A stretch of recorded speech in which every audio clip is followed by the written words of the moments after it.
Well, hello, and good evening. It's Wednesday night at 7 p.m., and it's always leading ladies, leaving legacies, living legacies. We bring you the best guests, and tonight is no exception. We have with us Doctor.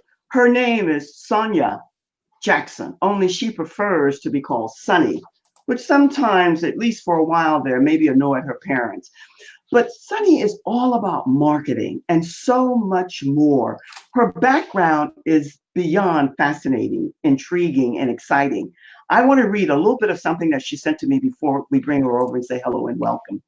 Sunny's strength is in facilitating the planning process, particularly when it comes to before your unit of business, lead generations, connecting and bonding with potential clients and customers. She says she loves to listen, which is a gift in itself, and brainstorm, and then support you in drawing the map and to getting to the destination that you want to get to. Now, how can you not love and value that? And pointing you in the right direction. That's her whole intention, and that's what she looks to do with her marketing. Now, her background is never ending. Sunny graduated before she was 18. Imagine this, she said, graduating before the drinking age here in Florida. I found that amusing. I hope you will too. So my friends, hello and welcome. Let's say hello. I'm going to bring Sunny over and I want you to say hello and welcome to her. Sunny, welcome, welcome, welcome. So good to see you here. Thank you, Joy. It's such an honor to be here with you on your Leading Ladies. You are just the epitome of a leading lady who is leaving a legacy. And so I'm truly honored to be part of this. Thank you. Thank you. It's my honor. It's my honor because every person that comes here, I have an innate understanding, appreciation, and I value because I know what this crazy, wonderful business that we're all in one arena or another is all about. Now, I didn't tell them much about you and your background, which is amusing. So tell us, and interesting, amusing with the kicker of interesting. Tell us a little bit more about you, your background, how you came to do what you're doing and why you love it so much. Well, I was really blessed with some amazing parents who had education as a priority for themselves and for their children. Yes. And my dad's a retired Army colonel, and he retired at the age of 50. And I started thinking about this. I turned 50 last year, and I was like, oh my gosh, my dad started a new career at the same age I did. And when he retired from the military, he was still young and had a 14-year-old in high school. So he had to continue to work. And he became the vice president of business affairs at a community college here in Florida. And they had the first woman community college president in Florida. And she was my mentor because not only having great parents, having that as a role model, I never understood that women had a glass ceiling. Yes. Until I went to work in England several years later. I was like, oh, I'm a woman. I'm not supposed to be able to do things. Oh, wait. So I'm really blessed in that background. In addition, the education stuff is my mom was a homemaker and an artist and an educator, elementary ed. So she's lots of fun. And my dad was the accounting side. So I have left brain, right brain. I learned to speak mom and dad. So my bachelor's degree is in fine arts with a minor in biology. And while I was waiting to get into a master's program for medical illustration, my dad said, take a couple of business classes. And then suddenly I had a master's in business. I don't know how that happened. I was working at the college as an accounting something or other, data entry person at the time. Yes. And then somehow, I got a job at the college and as a grants writer because I had a master's in business, yet I could speak the language of sociology, which is what most grants ask for. But I could put together a budget. And having attended that college, I knew all the professors and they had a vested interest in my success. So it was a really great technique to bring people together. And I ended up working directly for my mentor, Dr. Peck, the president. And so, yes. How did I love this background, and I like that bit about you got to know all the professors and they got to know you very well, right? Because one of the foundational pivotal points for us here on Leading Ladies, it's all about relationships. It is building good, healthy, strong relationships. So you got tons of insights from that. How did you segue from all of that wonderful environment and surrounding to doing what you're doing now? marketing so that it's not overwhelming for all of us who, well, I'll speak for me, who are still exploring. Exactly. Well, the mentor, she showed me what a true mentor does. She made introductions. She told me the path if I wanted to become a community college president, which at that time I did, was to get a degree and to teach business. And so I started along that path. I got my doctorate in education, educational leadership, so I could learn how to run a learning organization. There's your tie-in. So when she retired, it was time for me to find another job. And my husband at the time was a marketing professional, and he had his own company. And he was just at the point where he needed to hire a manager. And so her recommendation was I step out and work for him, because I was only 30 when I got my doctorate. And that's very young to be a potential candidate for a community college presidency. That may have changed in the past 20 years, but at that time. It's still rare, I think. It's still unusual at that young age. Typically, they're in their 40s, right? That's what I found. Although more and more women, like this president, this community college has had 3 women presidents since. So I'm pretty impressed. They like women leaders. So that's how I kind of transitioned. Is I jumped in, I started running his company, because she said, you need to get out in the community, become known for running a profitable company, and just be known in the community before you can take a presidency.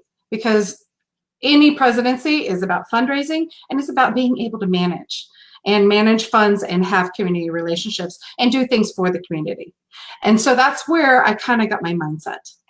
I think that was sage counseling, because no matter what you're doing in conjunction with being involved in good, healthy relationships, it's about knowing how to lead. And the best leaders, we all know, are the best followers, because they know how to follow as well as lead. You have to have a combination of both of them. So that's good. Now, tell us a little bit about how you operate the marketing consulting business that you have today. That's interesting. Let me break it down a wee bit more, because some of the questions that you have here I found fascinating, because, from my beginning in this wonderful, wacky business that I love, was that you had to have a website. You had to have a website. But I don't think that's necessarily true today. So give us your take on, do you need a website if you're starting out with an online business today? How do you feel, and what is your take on that? Website, yes or no? It depends. What is your purpose and where is your audience? If you're using it as a business card, no, I don't think so. I'm all about what's called direct response marketing. I'm less about branding than direct response. I want to shop where people are, or I want to go fish in the stream where my customers are. Yeah. Right. And just, unless you're Nike and have that kind of budget to just brand yourself, Sony Jackson, well, that doesn't mean anything to anybody. But if I said, find out how much your home is worth, and I were a realtor, wow, that's something that's compelling to me. So I would go and post that on Facebook, where people could be looking for homes. I'd put it on Google and Zillow and all those places and the real estate magazines. So the only reason to me to have a website is to be able to capture the people who are your ideal audience. Okay, I get that. Yet you said something, Sonny, that's going to be a very iffy, touchy kind of thing. And I want you to clear this up as much as you can. Because today, it seems to be, from my limited awareness and perspective, an awful lot of emphasis put on branding. So qualify and give us a little bit more clarity on what you mean and how important is branding for the individual who's doing an online business. Sure. And this is it's kind of funny. I said it kind of in passing, but realizing what you do is branding. I'm like, what did I say? But now, hey, no. Wait, back up a second. I don't mean in the context of what I do as far as image consulting and branding and image in that way. I mean, branding, you used it in the context that I meant. Branding, like who knows Sonny, who knows Joy Ruffin, who knows, in the sense that your name is more important than the business that you're about. Qualifying it that way. No, okay. The way that I do. No. I didn't take offense at all. No. Yeah, good. Because there does have to be a congruence with what you present in the Yes. world, in everything. Yes. Yes, there has to be a congruence with that. And in that genre, if you will, the branding is especially important. Congruence is very important. Integrity, showing up as you appear to be. Yes. Yes. Is important. What I meant was Sony Jackson itself it's limiting, actually, that if I'm building a business and it's really about helping people succeed, the most important thing is about helping them succeed, solving their problems, overcoming these obstacles, right? Yes, absolutely. That's how I see it. That's how I perceive it when I think of marketing and branding. I somehow connect them together. And I think it's all about how you serve and support the people that you're working with and Yes. servicing with your knowledge and your expertise, and how you influence them to be the best that they can be. That's how I see it. Is that somewhat on point? That's absolutely on point. I really love that. Just to take it one step further, if you're looking at something that's going to have longevity, say you're starting a real estate company, don't call it Sony Jackson Real Estate. You're going to call it, Brevard Real Estate, because you can move out of the business and have clones doing the same things as long as they're offering the same kinds of services that you did. So that's where the branding comes in important. It's impeccability, having, okay, so maybe Sony Jackson is the representative of Brevard Real Estate, Yes. but everybody you hire should have that integrity. Yes. I think also that one of the other things that ties in with that, this is segueing a wee bit away from that, because I think you cleared that up quite a bit. When we think about CRM and online businesses, give us some more tips and tools about that and why that's so important. CRM and funnels. Explain to us and share with us why that's paramount in any online internet marketing business that you're doing. Well, it's automation. That's really all it is. It's a way to keep contact with a lot of people from one location. That's the basic of it. I kind of believe that startups, you don't need a full-blown CRM, as some people call it, Confusionsoft, or Keep, as it's called. You really need to understand where your business is and what you can do with it. If you can manage 25 people with email and an Excel spreadsheet, do it. Yeah. You don't need the full-blown funnel. If you have a low-price product, just make sure you have a sales page. It's as you have more and more products and they become more and more expensive as they get closer to you, then that's where you need a funnel to take a complete stranger, because you can't sell $1,000 product to a complete stranger. You need to, I call it squirrel marketing. Actually, my husband coined this term, my ex-husband. I had never heard that term before. I kind of like it. It's so much fun because, if you go to the park and you're sitting on a bench and there's a squirrel, probably 20 feet away from you, you go, "Here, squirrel!" Well, what are they doing? They're going to run away. That's what prospects do. So if you throw them a potato chip 10 feet away, they'll run up and get that. That could be your free offer. And then maybe 8 feet away, you throw the second potato chip, and that would be your $27 subscription, and then 5 feet away, well, that's your $47 webinar. And then, 3 feet away, it's your $147 e-course. And then closer and close, the closer they get to you, the more they're invested in you. They're starting to trust you. Yes, yes, yes. And that's a big factor on the internet, especially, I guess it's always been, but it seems of late. Also, another question that I had for you is you put solopreneur, which is a kind of new buzzword. Are you working more with solopreneurs and businesses that, how do you separate and work with the people who are solopreneurs for you? For me, actually, I do work with a lot of solopreneurs. And what I mean by that is the one-person shop. You've got a lot of products maybe, or you may just have one, and you're building your business. Yes. And typically, when you're a solopreneur, it's just you doing everything. And then the scale-up phase, we are a small business. And then when you become a business owner, you're stepping back, you're hiring people in. So I can work with people at each phase. That's kind of And it allows you're allowed to manage your business differently as long as you get to spend your time and your expertise, right? Right. Well, when you're working with brick and mortar businesses, what is the difference between working with the storefront as opposed to the solopreneurs and people like that? What is a big separating difference between those two opposites? The way you can use some of your social media is actually different, because if you have a brick and mortar, you can use Google My Business, and that sends people everywhere.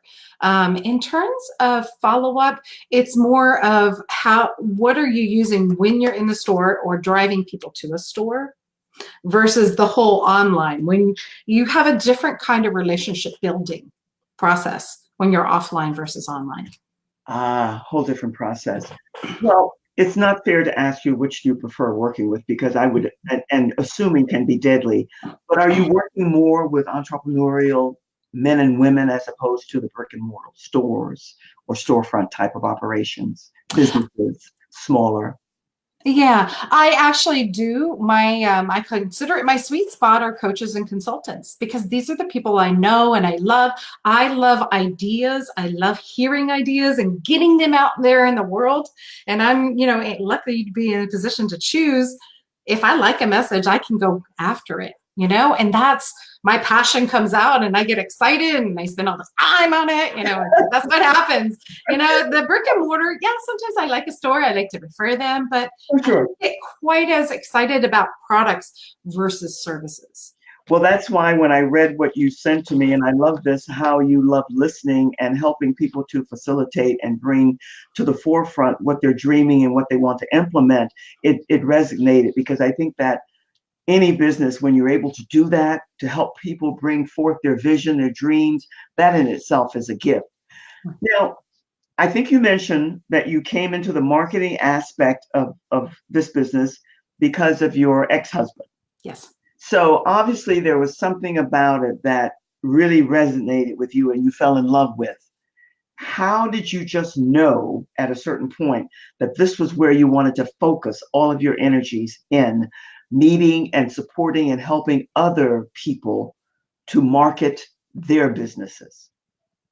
It's kind of interesting. I think after working with him for 15 years, I become unemployable. That was really what happened. And we separated very amicably. And I actually worked for 6 months, continued with him to train the team to replace me. And many of his clients, they're all real estate brokers. That's his niche, is real estate. Okay. And that's why I can bring it up and speak intelligently about it. So I spent a long time in that market. And some of our mutual clients had said, I want to support you as you go out on your own. And they would just keep coming to me with questions. And they were all marketing questions. How do I do this? How do I do this? And I thought, let me sit with this for a minute and see if I wanted to do this. And I did. Let me stop you right there, because here's a question that I've often had, and I think you're just a person that can answer it. When it comes to marketing, you made this statement, and I've heard it in different contexts before. The majority of his clients were real estate people. Mm-hmm. So the question that I have for you is, if you're marketing, if marketing is your forte and you're in that circle, is it true or not that people who are in, let's say, real estate, as opposed to some other fashion business, mm-hmm. that even though marketing is marketing and the bottom line is bottom line, aren't there varying differences between how you market for real estate as opposed to how you market for, let's say, a financial business? Mm-hmm. Yeah. Absolutely, because your customers are different. Yeah. It's all based on your customer. So yes, the principles of marketing can be applied from here to there to anywhere. They don't change. And we used to say we had an online marketing business, but the fact is I have a marketing business. I happen to specialize in online marketing, but it doesn't mean that the principles go away. However, I love to work with coaches and consultants because I understand that they have a need of getting clients in who, whatever. They're solving a particular problem for these clients. This is what I love. I get that, but even coaches and consultants, they both have different areas that they're working in. So the question that I have is, if you're a marketing expert, you can't be, even though the principles, I get that. I understand that. You can't be all-knowing or as knowing as maybe you ought to be in certain arenas if it's not one that you're going to dance easily with and in. Yes. So I think one has to be as selective in finding the right marketing consultant for them as they would for an image consultant, or having the right public speaker to speak in front of certain groups. You have to somehow segue to the area that's of interest to you. Does that make any sense, the point I'm making there? Oh, absolutely. You are definitely right on topic. I always talk about the niches. The riches are in the niches. This is what we always talk about, because you can speak that language. Like I said, the real estate language is very easy for me to speak. And I understand about building a business from scratch. And and building a coaching business from scratch. And so that's where I've learned these lessons. I want to share them with other people so that they don't have to go through all the stuff I did. Yes. That in itself is a beautiful gift, because this is what I read somewhere, quote today. Once you learn something and you master something, then it's time to share it and give it back out with someone else. Every time you learn something new and you grasp something, you give it back and you share it with people who maybe are not aware and don't have that. What is it that you love most about what you do? I love it when somebody succeeds, like a really good email, or if we do a product launch, or a new launch on a new course, and it sells the heck out of it. One of my clients, we wrote an email for her, and within 24 hours, she'd sold $8,000 on a brand spanking new course. And I was like, oh my God. And it was to a list of 3,000 people that she hadn't nurtured except on Facebook for 3 years. And I was like, oh my goodness, this is so exciting. Like, I was like, look at that. And it's not even my money. I just get excited about it. I love to see the numbers start ticking up. Oh, we resonated. And that's just like my counter, it's like the scoreboard. But the fact is, we're impacting that many lives. That many people needed what she had to say. And that's where you're like, oh my goodness. And, I know the guys who've had the $1 and $10 million launches, Brendan Bouchard and Frank Kern and all those guys. They're, I know these guys, and it's like, it's different when you're selling information to make money. It's different. What was that movie? Tom Hanks, and he was the bartender. Yeah. That's, he was always reading those get rich quick books. And he's like, what I need to do is write a get rich quick. Anyway, sorry, off topic, but the idea. Yes, I get what you're saying, because what you said should resonate with everybody, because when you're working with people and building relationships, no matter what your business is, it should be that glow, that happiness, that kind of burning inside with, yay, they're successful. They've done what I've helped them to do, and I've assisted them in that process. So that could be the best reward ever. So that said, this will not be fun for you, but you can do it. What is it that maybe is the least exciting thing about what you're doing with the marketing, or what you find, maybe not so much for you, but what you find that the people that you're consulting with find the most difficult to comprehend and to implement? Good segue. Thank you, Joy. Technology. I mean, plain and simple. You have so much, every event you go to, Infusionsoft is going to be there. There's probably somebody who does MailChimp and Constant Contact and this and that and the other. And you're being thrown all of these technology options, and you're told that you have to have them. Yes. And the fact is, you do need something, but the different levels of your business, you need different things. And it just really is nice to understand each of the components and be able to be firm in your answer. I'm not ready for that yet. Thank you. I don't think you could have, Sonny, I don't think you could have given a better answer because everybody knows me in technology, but technology, even for, it's so crazy, but I love it. But even for those who maybe have a better handle on it or understanding, even so, the way it's changing constantly and there's so much new, it can be I love the word that you sent through for your title. It can be very overwhelming. You almost need a circle of people around you because you can't stay on top of everything. Mm-hmm. So you have to have people who work with you, who help you. Now, you mentioned earlier that you prefer working with coaches and consultants. Yes. Is there a particular realm or range that they're in that you prefer, or you go across the board?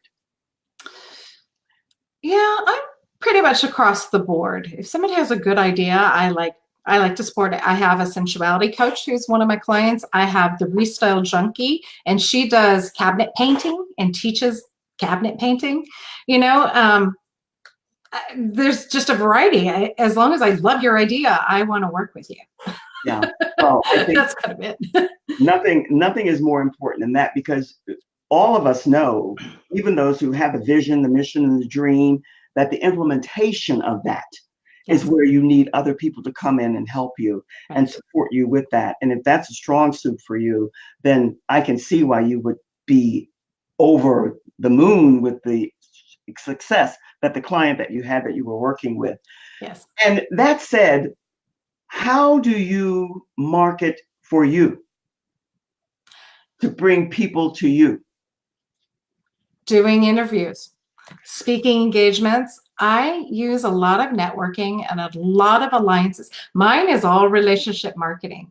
I do have a very small online presence, but there's a lot of competition for people who have much bigger budgets than I. Confusionsoft is one. And the fact is, I kind of have my nice little sweet spot. The women who are coaches is really where my passion is, Yet I also work with Speakers Pathway Coalition. So I'm building alliances with people that I believe have the audiences that need my services. What type of coaches do you look for in particular? Because there's so many types of coaches. There's so much noise out here. We've all heard this expression over and over and over. And the attention span for almost everybody, myself included, you tune in and out at the quickest moment because there's just so much. So have you narrowed down the type of coaches you are looking for who specialize in a certain area? I heard you say across the board, but even across the board, you must have a particular realm or range of people that you're looking for, that you work with particularly. Because the noise is, I think, is what's getting everybody now with the internet and with Facebook Live and all these other live streaming formats. And everybody's on the television every 5 seconds with a video doing this, that, and the other. So it can be very confusing because there's so much. So I don't know how you separate and divide for yourself.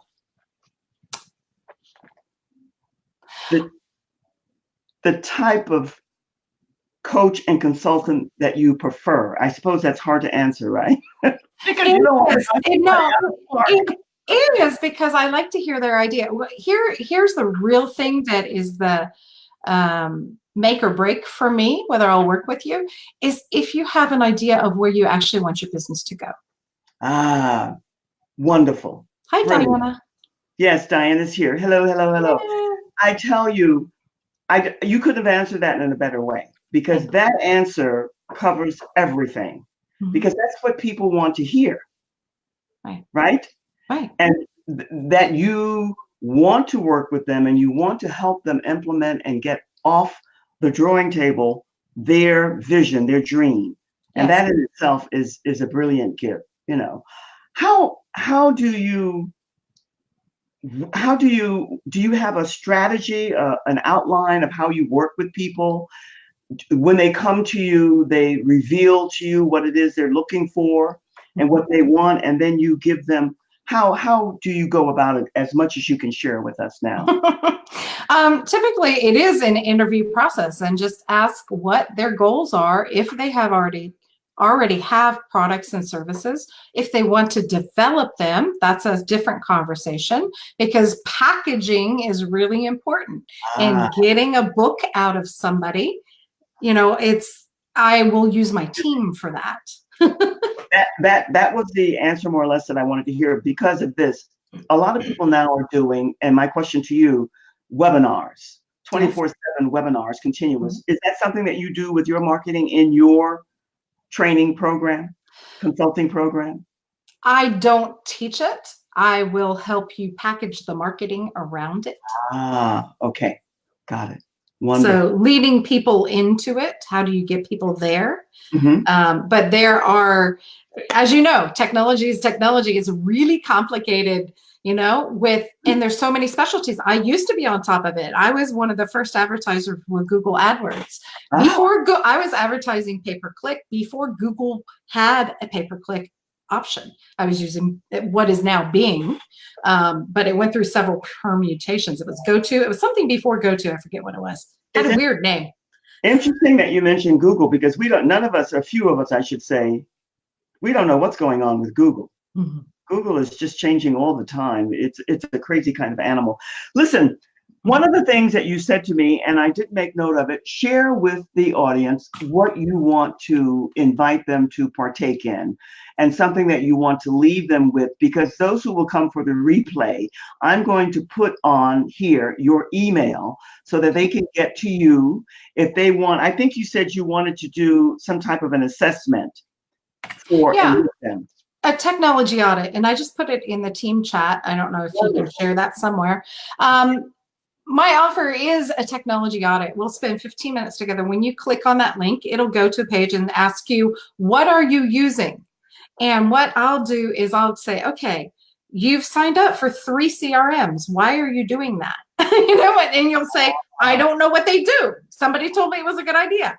And there's no judgment here. Simply my job is to explain to you what each component that you already have signed up for does and how they work together so that you can have the best solution for your business in this moment and the next 6 months. Oh, I like that. I will take advantage of that. You said you put it in the chat.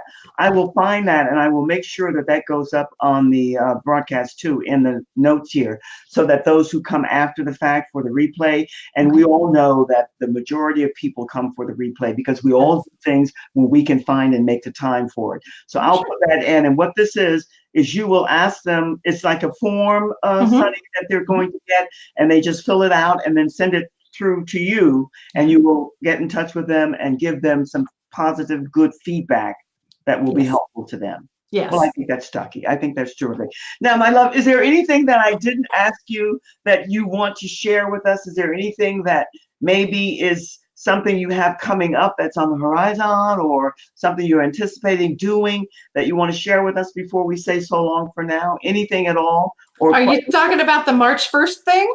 No, I'm not. I've actually got 2 things. Okay, yes. So I'm involved in community theater and Surfside Playhouse in Cocoa Beach. I am Ginger in Best Little Whorehouse in Texas. So it's a hysterical musical, and I think you would really enjoy it if you're in the Cocoa Beach area or within an hour. It's really quality theater. In addition, so that starts March 1st and runs for 3 weekends. Oh, March 1st. Okay. Yeah. And then I saw that play, by the way. That's a heck of a funny, great play. It really is. A long time ago on Broadway. Okay. Yeah. And March 23rd, also at Surfside Playhouse, we are hosting TEDx Cocoa Beach. And if you go to TEDxCocoaBeach.com, on Friday, we're releasing the tickets. We only have 70 tickets available. It's our first year doing it.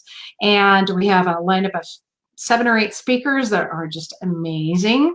And I'm really excited. I'm the marketing director for that. So I'm like giving a little push. So go over to TEDxCocoaBeach.com and get your ticket on Friday, because it's going to be an amazing event. It's our first year doing it, like I said. And so we were limited to only having 100 participants, 100 audience members. And we will be live streaming it as well. So you can purchase tickets for the live streaming as well. Oh, live streaming is free. Wow. But if you want to come and be part of the discussion, how did you that's the whole select point. your TED speakers? How did you were you in charge of that? I wasn't in charge of it. I was part of it. We had the leadership team, and then we had 15 people reviewing. So we had what's it called? A rubric. That's the word.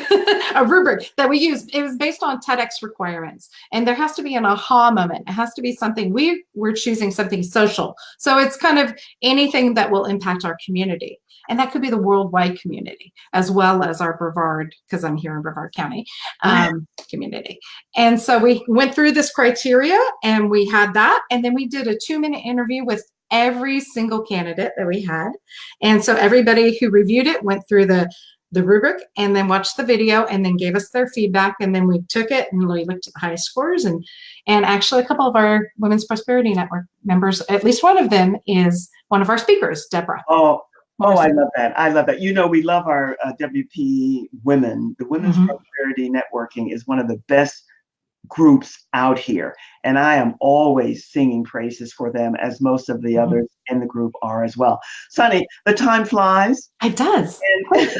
I could talk all day. We could. And I'm so glad you brought this up towards the end, because I remember it came back to me while you were talking that you are very much involved with theater, and that's one of my loves as well. So I've made note of the dates, and I'll go and review this and put them down and make sure that they go up as well. I cannot thank you enough. You are a delight, and I love the work that you're doing, and at some point in time we will work together. There's no question about it. There's always something on my drawing board, and I only meet with people that I love, adore, and want to work with. And yet every now and then an enemy or two slips in, and that's a good thing. Keeps you on your toes. Jinx. I'm going to put you on the side for now while I say goodbye and so long to the audience, but don't go. Stay there, because what I'm going to do is come back and share a few other thoughts with you. Thank you so much. Thank you, Joy. It was a pleasure. My pleasure. Thank you. Thank you. What can I say? Marketing is something that no matter how advanced we are with it, you always can leave the door open to learn something new. And Sonny is delightful. She's entertaining, she's beyond knowledgeable, and she loves what she's doing. And just the way she shared with us tonight how her happiness and her success is seeing that you're successful, that in itself speaks volumes. And she means it. She's heart-centered in that relationship that she's going to have with you. And that's what we're looking for here on Leading Ladies, Leaving Legacies. Diana, thank you for coming here. It's always good to see you. One of the things that we're about here with Leading Ladies, Leaving Legacies, Living Legacies is connecting you with women who are still on their journeys, will always be, but every time they learn, gather something together, they want to share it with you, because we're talking about business women, but yet business, you want to have around you women who care and support you with your mission, your dream, and what you're about, your vision, your mission. And that's the woman that we bring to you each and every Wednesday night. So wherever you are, whatever you're doing, if you're catching the replay, please put in #replay and let me know that you were here. Also, join my Leading Ladies group, because we have lots of things on the drawing board that we'll be sharing with you over time. Thank you, thank you, thank you. Always love seeing you here. It's always good when you're here. And whatever you're doing, remember, take care of you first. Build the best relationship you can with you, because it's only then that you're going to be able to build happy, successful, strong relationships with other people. Until the next time, be and stay well. All the best. So long for now. Cheers.